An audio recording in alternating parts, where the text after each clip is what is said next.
Hey everyone. You're listening to Mictlan City, and I'm your host, Cullen Schmid.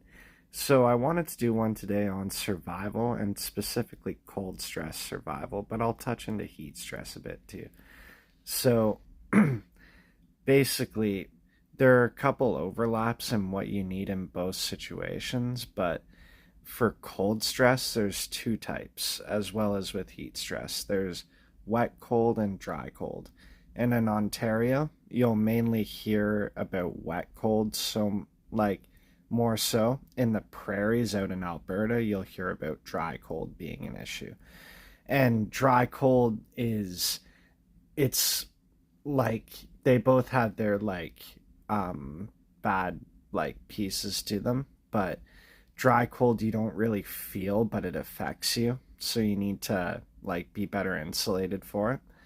And wet cold usually happens at lower temperatures, and it's usually like slushy and wet, and with wind chill it makes it it tends to make it a little harder to bear in wet cold. And which our wet climate in Ontario affects heat stress, because wet heat is a little worse than dry heat.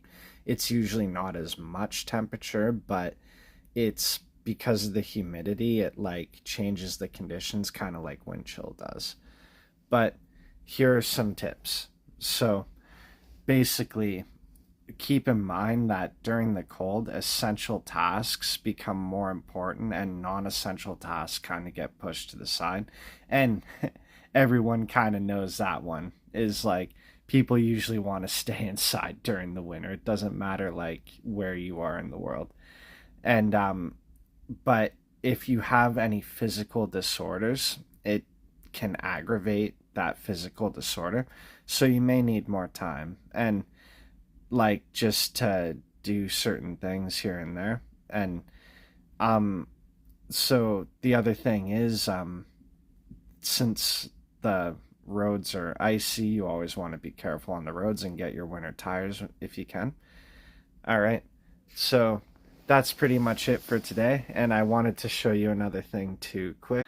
Having lights with you in your car is always a good thing, especially USB lights that you can hook up to a laptop. And even further so, if you have music with it, you can bring it to parties and have your own little party corner. All right. Um, Thanks for coming along. Stay tuned.